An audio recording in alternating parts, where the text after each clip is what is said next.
Celebramos en la Iglesia, no lo niego, a mi santo favorito o uno de mis santos favoritos que más bien me han hecho, que más me han ayudado en la vida. Me refiero, por supuesto, a San Juan María Vianney, comúnmente conocido como el Santo Cura de Ars, un sacerdote diocesano que no perteneció a ninguna asociación, ni a ninguna espiritualidad, ni a ningún grupo de piedad, un sacerdote que simplemente se santificó viviendo el sacramento del orden, algo que don José Rivera tantas veces nos inculcó a todos sus dirigidos, que uno no necesita más que el sacramento del orden para ser santo, gran santo sacerdote. Y es con emoción con la que hoy os traigo a la mente y al corazón la vida, el testimonio, la labor pastoral de este extraordinario santo.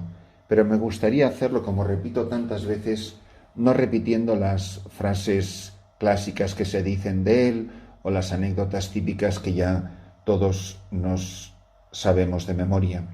Me gustaría recordaros, para los que no habéis leído buenas biografías de él, quizá la más conocida de todas es la de Trochu, pero hay muchísimas otras obras maravillosas que nos acercan a la vida, al ministerio y a la santidad de este hombre, que es un santo enormemente actual y del que el Papa San Juan XXIII escribió maravillosamente en su encíclica sobre el sacerdocio. Destaco de su vida algo que a mí me impresionó mucho, porque cuando se habla de San Juan María Vianney parece que se puso de rodillas delante del sagrario y al día siguiente llegaron 100.000 peregrinos, pero la realidad es que tuvo que luchar a brazo partido contra la gente de su parroquia, y mucha gente de su parroquia le odiaba, y le odiaba a muerte, y le odiaba que hicieron lo imposible por destruir su nombre, su reputación. Y traigo esto a colación porque esto lo sufrimos muchos sacerdotes, que a lo mejor no vivimos la santidad de San Juan María Vianney, pero muchísimos sacerdotes padecen esto que comparto con vosotros. Y leo de un escrito sobre la terrible persecución que este párroco, que este sacerdote diocesano de un pueblo olvidado del mundo tuvo que padecer. Los sufrimientos más dolorosos que padece el hombre son los sufrimientos morales. Algunos individuos perversos, ajenos a la parroquia, y algunos jóvenes de Ars, enfadados por la guerra que dio el cura contra los bailes y contra la bebida, la emprendieron contra el párroco e intentaron hacerle la vida imposible. Tuvieron la audacia de atribuir su palidez y su flaqueza no a su cansancio y a lo poco que comía, sino a una vida ocultamente licenciosa. Mezclaron el nombre de Vianney en sus canciones picarescas, le escribieron cartas anónimas, repletas de infames injurias, fijaron cartelones del mismo tono en la puerta de la casa parroquial, y de noche hubo pintadas y serenatas de ruido con cencerros al pie de su ventana. Parecía que ninguna humillación o sufrimiento moral había de serle perdonado. En 1823 fue restablecida la diócesis de Bely y Ars dejó de pertenecer al arzobispado de Lyon. Monseñor Devy, su nuevo obispo, no le conocía. Comenzaron a llegar cartas anónimas a manos del prelado, quien creyó un deber enviar al cura de Trevaux, deán del señor Vianney, para que hiciese una información sobre su conducta.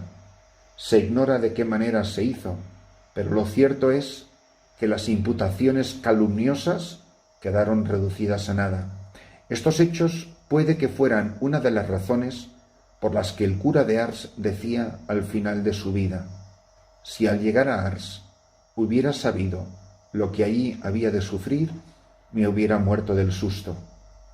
Y así fue el reverendo Vianney desde que llegó a Ars, que pasó momentos de verdadera agonía. Llegó a estar tan cansado de los falsos rumores que algunos se atrevieron a propalar sobre su fama que quiso dejar la parroquia.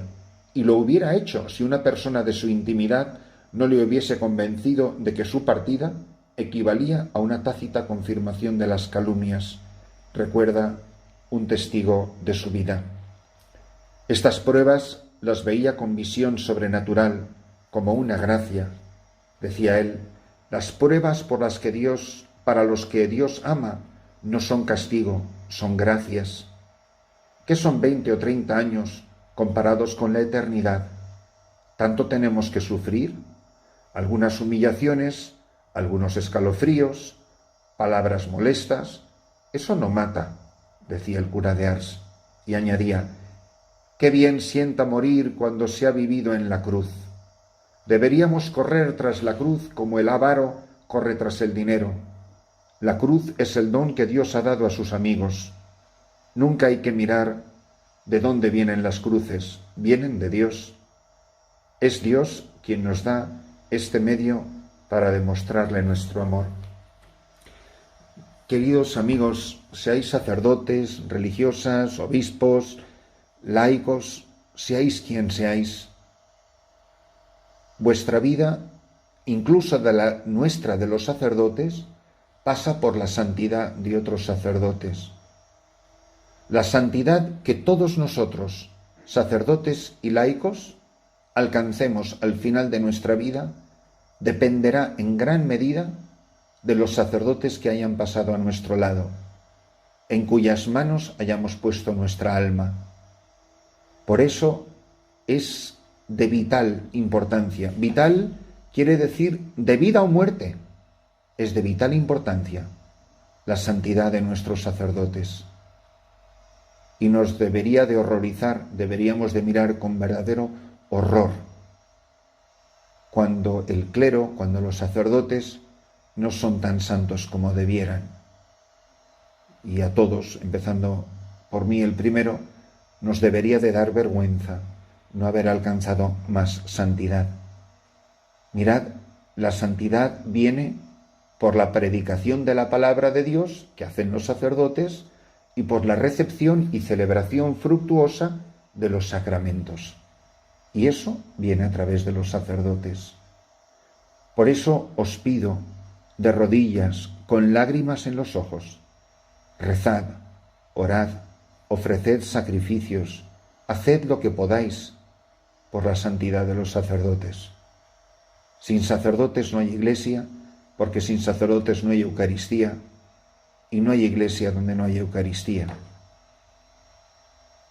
Los sacerdotes, desde el día de su ordenación, están llamados a configurar su vida con la cruz de Jesucristo. Están llamados a abrazarse a ella, a dejarse configurar con ella.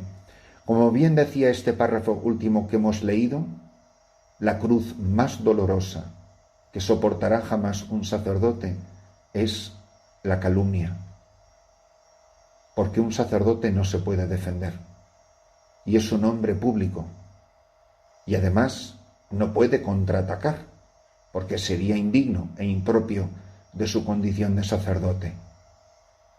No tiene más defensa que al mismo Señor y agachar la cabeza y dejarse humillar otra vez y caminar con el peso de su cruz. Yo lo vi con mis dos ojos en don José Rivera, cómo le humillaron, cómo le despreciaron sus obispos, sus sacerdotes, hermanos, el daño que le hicieron, le tuvieron por loco, como al cura de Ars, y él en todo ello vio la grandeza de la cruz. Si queréis ver la grandeza de un sacerdote, no os fijéis en sus muchos trabajos o en sus muchas obras, mucho menos en sus muchas construcciones, y lo digo por mí mismo. Fijaros en la elegancia con la que lleva sobre sus hombros el peso del madero de la cruz. Me gustaría compartir con vosotros una página sobre el final de la vida del santo cura de Ars, el último día de su vida. En 1859, último año de la vida del cura de Ars, asistieron unos 100.000 peregrinos para confesarse con él. Sus fuerzas estaban tan consumidas que su catequesis y su predicación ya no eran más que una serie de exclamaciones que terminaban con lágrimas. Tosía y tosía, y apenas se le entendía ya nada. Si por el cansancio se desplomaba sobre una silla, comentaba con humor: la verdad es que esto es como para reírse. El mes de julio de este año fue tórrido, y a cada momento los peregrinos tenían que salir para cambiar de aire, pero Mosén Vianney seguía cosechando de las almas. El 29 de julio, abrasado en fiebre, estaba todavía en su confesionario. Para subir al púlpito bebió algunas gotas de vino en el cuenco de la mano, pero ya no se oía su voz, tan solo se le veía mirar constantemente al sagrario. Por la noche, apoyado en el brazo de otro, fue a la casa parroquial. Al pie de la escalera se desvaneció. Ya en la cama pidió que le dejaran solo. Los penitentes subían a la habitación, aún confesó a algunos, luego solo les bendecía. El 2 de agosto pidió los últimos sacramentos. «Qué bueno es Dios», dijo. «Cuando ya no se puede ir a verle, viene Él». Y lloraba. Es triste comulgar por última vez. A las 2 de la madrugada del 4 de agosto moría. Los últimos 3 años le ayudó en la parroquia el reverendo Tocanier, y ya en sus últimos días éste le preguntó: si Dios le diese a usted a escoger entre subir al cielo inmediatamente o seguir trabajando por la conversión de los pecadores, ¿qué elegiría usted? Le respondió: me quedaría. En el cielo los santos son dichosos, pero viven de las rentas. No pueden ganar almas para Dios como nosotros con sus trabajos y sus sufrimientos. Mirad la vida de un sacerdote por lo que ha sufrido por Cristo, por el peso de la cruz, porque la Santa Misa, porque la Eucaristía se convirtió en la norma de su vida, y como se parte el pan en el altar, así se rompió a pedazos la vida del que lo celebraba. Amante y amado, sacerdote y hostia, convertirme en lo que celebro, en Eucaristía viviente, que la Santísima Virgen María configure el corazón de cada sacerdote según el corazón de su Hijo Jesús, Maestra de los maestros, Madre del Redentor, Madre del sacerdote eterno y Madre de todos los sacerdotes. Orad para que cada sacerdote se convierta en lo que celebra y en lo que entrega. Un sacerdote que no deja que su vida se rompa a pedazos y su vida se convierta en alimento de su rebaño, es un indigno sacerdote. Benditos nosotros que tenemos la suerte y la gracia de estar rodeados de sacerdotes santos. Benditos nosotros que hemos recibido tanto bien y tanta gracia de la mano de tantos sacerdotes maravillosos. Rezad, rezad sin cesar, ofreced sacrificios, haced penitencia por la santidad de los sacerdotes. La Iglesia será tan santa como santos sean sus sacerdotes.